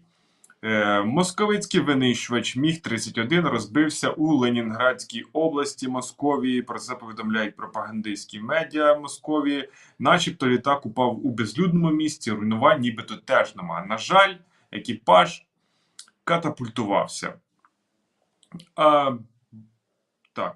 Бучу на Київщині відвідала президентка Єврокомісії Урсула фон дер Ляєн, високий представник ЄС Жозеп Борель та прем'єр-міністр Словаччини Едуард Гегер. Про це повідомив Денис Шмигаль. Він написав у себе в Телеграмі, що спільно працюємо з нашими європейськими партнерами над тим, щоб якнайшвидше зупинити агресора. Також фон дер Ляєн повідомила, що Єврокомісія планує підготувати висновок щодо членства України в ЄС влітку. Прем'єр-міністр Словаччини Едуард Гегер повідомив, тобто підтвердив, що його країна передала Україні протиповітряні комплекси С-300, і Словаччина стала першою країною НАТО, яка поставила Україні важкі системи протиповітряної оборони. Комплекс здатний знищувати ракетні цілі. С-300 став першим зенітно-ракетним комплексом, який може супроводжувати до 6 цілей і випускати по ним до 12 ракет. Велика Британія запроваджує нові санкції проти Московії. Під дію потрапляють доньки президента Московії Владимира Путіна, а також міністра закордонних справ Сергія Лаврова. За даними уряду Великобританії, в останні тижні понад 275 мільярдів фунтів стерлінгів з військового бюджету Путіна було заморожено. США теж долучилися до санкцій, запровадили обмеження проти доньок Хуйла, дружини Лаврова, Сбербанку та Альфа-банку. А санкції Євросоюзу, йдеться про 5-й пакет обмежувальних заходів проти цієї орди, і йдеться про вугільне ембарго, яке запрацює із серпня цього року. Йдеться про закриття портів для московицьких суден, втім там є низка винятків, що вони можуть доправляти, а це стосується агропродукції та енергетики, наприклад. Більше про санкції Євросоюзу можете дізнатися в нашому телеграм-каналі umn.ua та фейсбук-сторінці UMN. Закликаю підписуватись. 51% українців виступають за заборону Української православної церкви Московського патріархату, а це ж Російська православна в Росії, або філіал Московії, оцей їхній церковний, їхній як це, мракобесний, їхній сектантська оця філія ФСБ Росії в Україні. Так можна назвати УПЦ МП. Про 51% українців, які виступають про заборону цієї структури, це свідчить результати опитування рейтингу. А також за даними дослідження цієї групи, 91% українців не вважають, що московити та українці один народ. У липні 2021 року так вважали лише 56%. Йдеться в дослідженні групи рейтинг. Ну, бачимо позитивну динаміку. Все більше очі відкриваються в українців. Далі, що я вам скажу, вірте в Збройні Сили. Слава Збройним силам, слава Україні, ну і смерть ворогам. Ви знаходите якусь підтримку моральну В їх смертях. Це позитивно.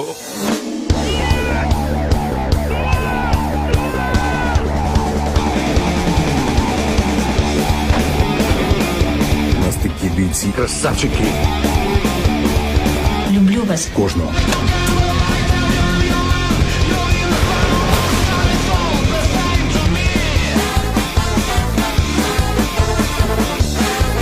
Весело мочимо русню. Россияне.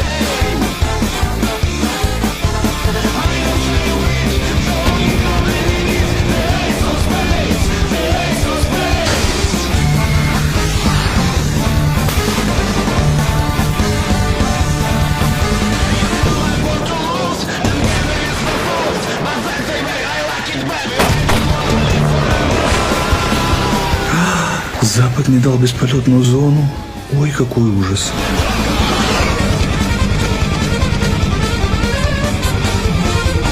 Запад не спешит давать средства ПВО. Мочим.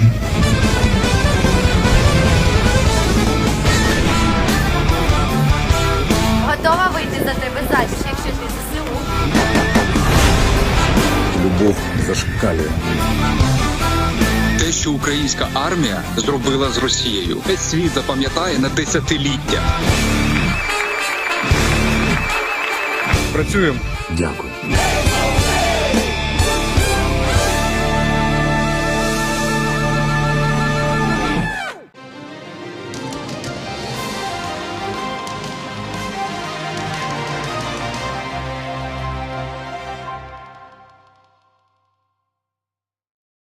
Ех, файний трек, як то кажуть. пишуть в коментарях. Файний трек, дійсно. А я не можу, така свіжа новина, мій улюблений герой Європейського Союзу Макрон відреагував на трагедію Краматорську. Я дозволю собі зацитувати. Цивільні українці їдуть, щоб уникнути найгіршого. Яка у них зброя, питає пан Макрон. Дитячі візочки, іграшки, валізи. Сьогодні вранці на вокзал Краматорська родини, які чекали на евакуацію, спіткав жах. Десятки загиблих, сотні поранених. Це жахливо, написав президент.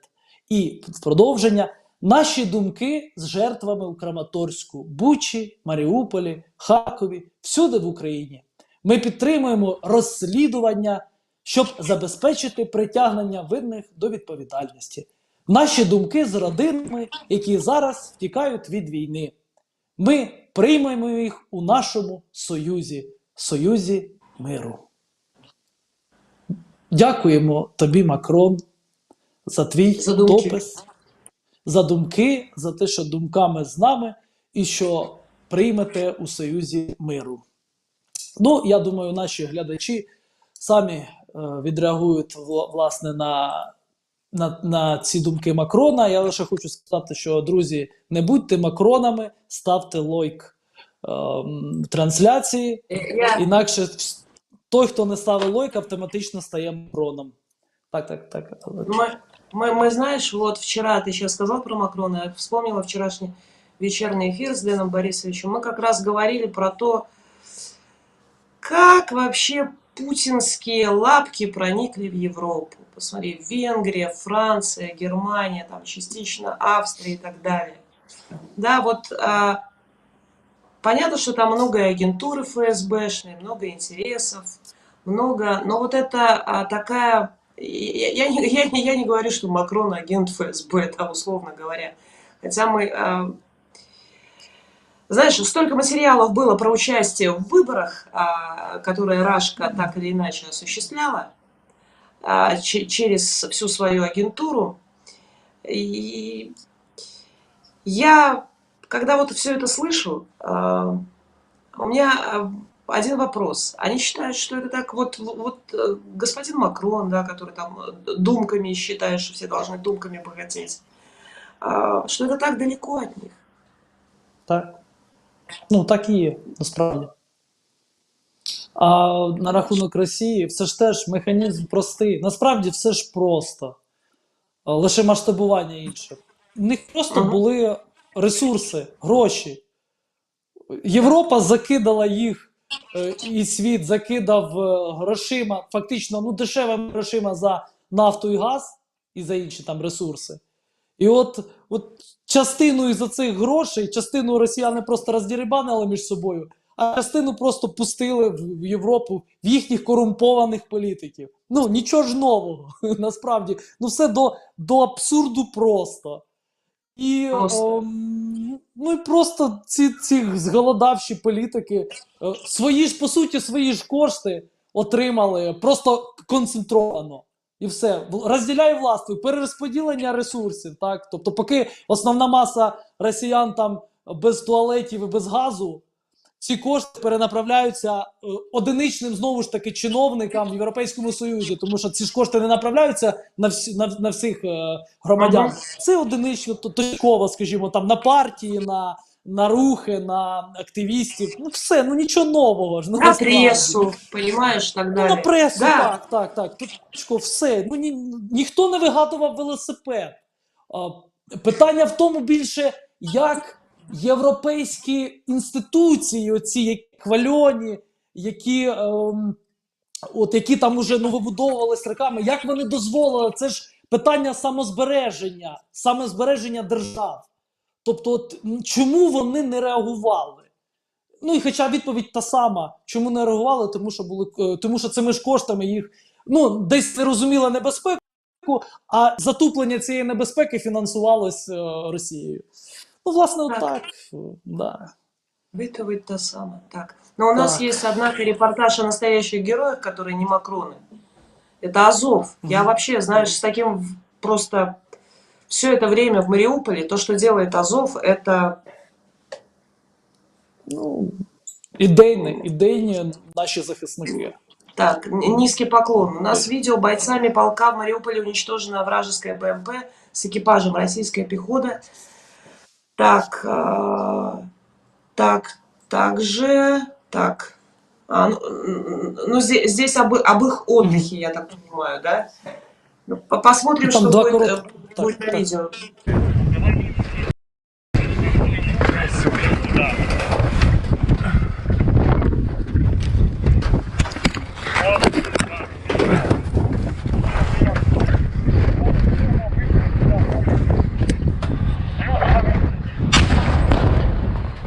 Уничтожил! Це прекрасно. Я дивлюся, це ж вибрався на дах і просто, ну хлопці. Я розумію, навіть десь дивлячись на ту інформацію, яку дають, я розумію, що вони це такий, там зовсім інша реальність, там видозмінене все, вони зовсім по-іншому це зараз сприймають. Це як щось на кшталт, напевно, 300 спартанців, так, щоб знайти відображення в художньому для сприйняття. Тобто люди, які стоять до кінця. От вони стоять дійсно до кінця і абсолютно ні кроку назад. Вони розуміють, що або перемога, або кінець. Ну це зовсім це поза людським сприйняттям, це поза якимись людськими можливостями. Це зовсім інший рівень, він нам недоступний зараз. Ми абсолютно не здатні зараз до кінця усвідомити, що це таке. Це дійсно це щось за межами, щось там вгорі недоступне. Так. У нас, знаешь, я зачитаю сейчас пока новости с Министерства обороны Украины говорит о том, что угроза вторжения белорусских войск остается.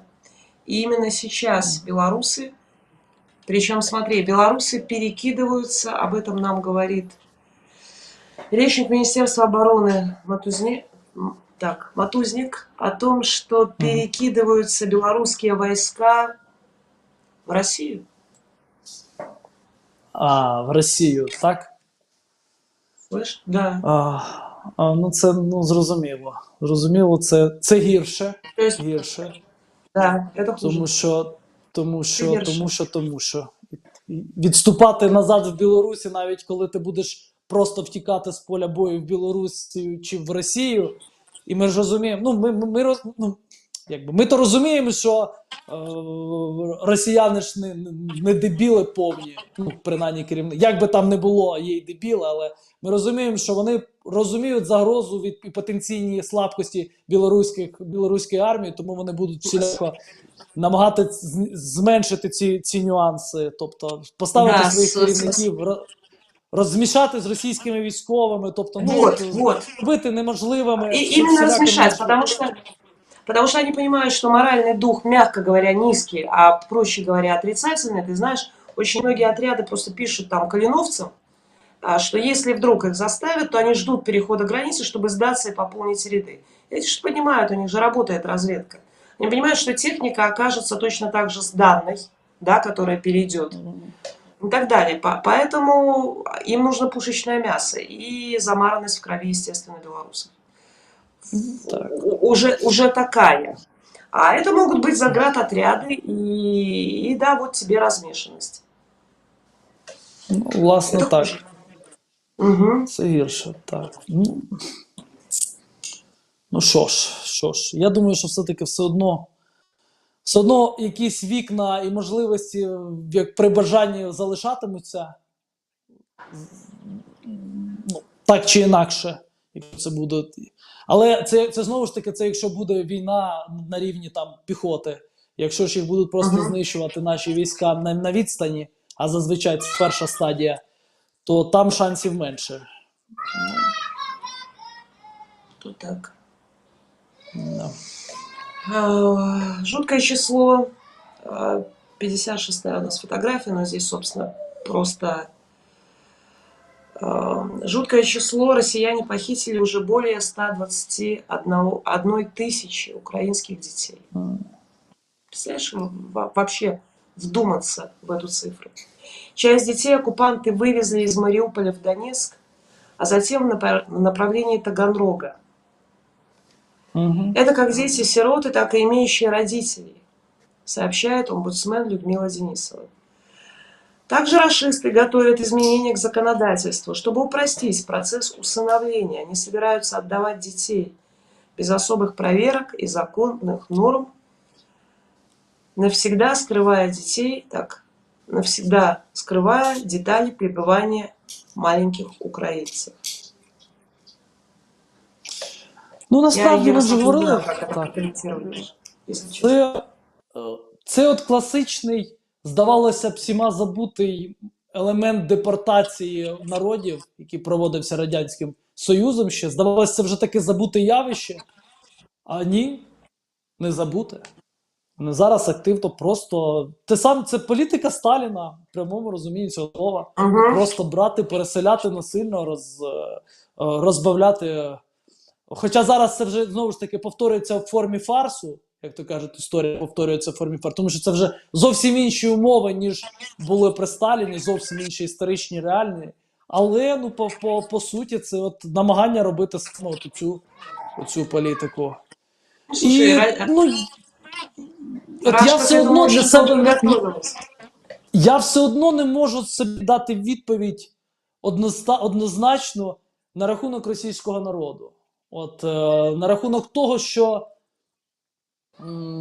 на рахунок якоїсь нашої пасивної, все одно внутрішньо пасивного сприйняття цього всього. От ми все одно думаємо, що ми захистимось, кордони захистимо, виженемо окупантів, де зможемо там, і все одно засядемо в оборону. Якесь все одно таке враження, що все одно ми все одно хочемо якось заховатись в панцир. А такі цифри, вони просто нагадують нам вкотре, що наших громадян забрали за кордон. Насильно забрали. Насильно. І чи маємо ми право моральне забути їх, так? Забути і зробити вигляд. Не те, що зробити вигляд, не робити ніяких, не те, що спроб, а навіть не націлюватись на те, що ми повинні їх забирати. А ми не зможемо їх об'єктивно забрати, якщо ми будемо налаштовуватись на ракушку просто. Що ми засядемо тут і все. Ми не зможемо це, тому що первинна саме думка, первинна саме налаштування. Фу. У нас есть видео Владимира Зеленского.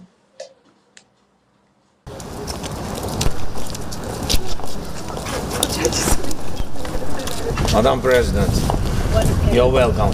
What a pleasure to see you. The same about me. How are you? Thank you very much. Thank you so much. Thank you that you are Wonderful to see you again. It's been half a year now. Maybe. I don't remember. Nice to meet you. How are you? Very well. You're very welcome. I'll check out on you. Thank you. Thank you for coming. Рады бачити. Happy delegation. You was yes.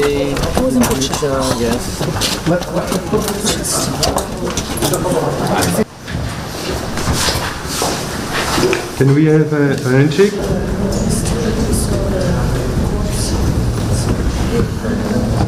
Foreign policy advisor to the president, foreign policy advisor to the president, minister of finance, and deputy prime minister.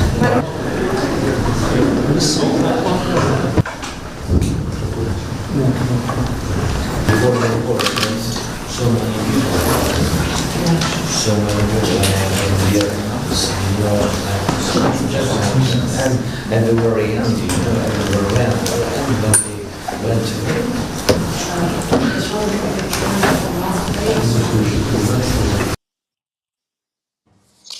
насправді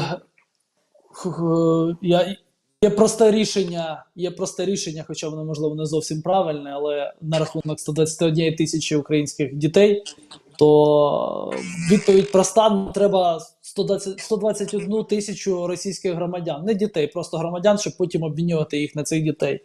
Ну, це єдиний, як на мене, реальний шлях. Ты думаешь, ты говоришь обменивать, стоит ли для них вообще эти граждане хоть что-то свои? Насправді не коштують. Ні, я розумію, що не коштують. Але в медійному просторі русські же своїх не бросають. Тобто вони просто виключно через те, ми скажемо, виключно через свою цю медійний образ вони не зможуть собі дозволити так чи інакше. У мене таке. Це просто емоційна, схематична штука, але отак. Просто я реально думаю, а що робити далі? Виженемо ми їх. І будуть тривати переговори. Макрон вчергове буде писати, що поверніть 121 тисячу дітей. Це ж все буде отак. А ми бачимо, що зараз дієві дії тільки ті, що дієві. Так чи інакше. Тільки ті, що дієві. З терористом можна говорити лише мовою сили. Інших механізмів не дано. Просто не дано. История не знает інших механизмов дієвих. Ты видишь, да, последнее тяжелое сообщение в Макарове, в Киевской области. Выявили 132 расстрелянных тела. Село знищено практически на 40%. Да. Саме сумне, що це тільки, що далеко не кінець. Не кінець, і тому на цьому фоні всі заяви Макрона і їх подібних, вони тільки в нас ненависть до цієї частини Європейського Союзу, до цих країн. От вони реально, вони лише докопичують нерозуміння, несприйняття. Мені здається, що якби він просто мовчав, але він не може собі, звісно, цього дозволити, як діяч, що менше було б негативу. Тобто, частина країн, які там просто не заявляють своїх позицій, так гучно, так? Ми навіть не знаємо, можливо, вони там в рази гірші за Макрона, але просто про них навіть не знаємо, про цих політиків. А тут... тем не менее, я с тобой согласна, что иногда лучше молчать. Понимаешь, вот есть ситуации, когда если ты не можешь отреагировать как человек, то лучше промолчать. Не можешь сделать все как политик, то лучше промолчать, потому что кроме отрицания и негатива это ничего не может вызвать у нормального человека с человеческими естественными реакциями.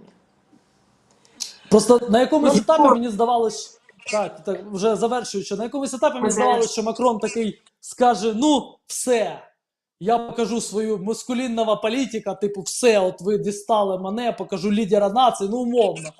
Але потім, це емоції якісь, фантазія, потім я розумію, що не буде цього. Просто не, вони не здатні на це. От вони просто не здатні на це.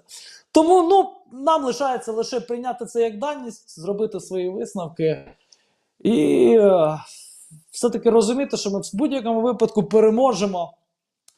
Дякую за ефір. Дякую за ефір, Ярослав. Будь проклят русський. Дякую нашим глядачам теж, що були з нами. Ставте лайк, підписуйтесь на канал, і все буде Україна. Все буде Україна. На все добре.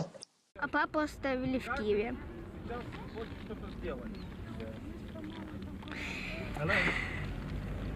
И папа будет продавать что-то, будет помогать нашим героям, нашим войскам будет помогать, может даже будет воевать.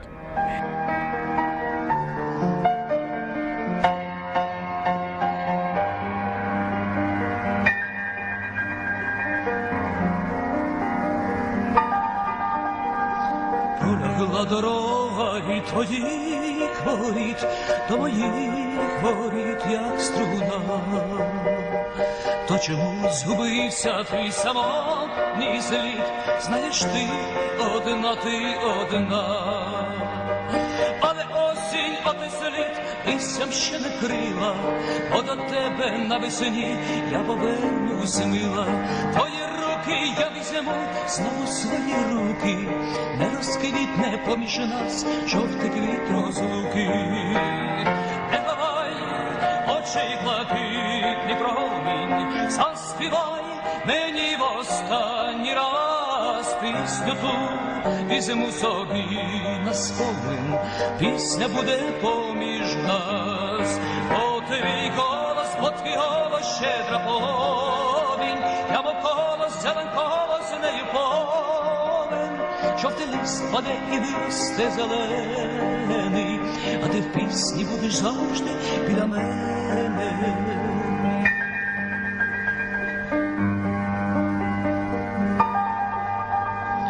Як зійдуть сніг із гір потоками, ой, глибокими навесні, квіткою наснися синьокою, далині мені вдалині.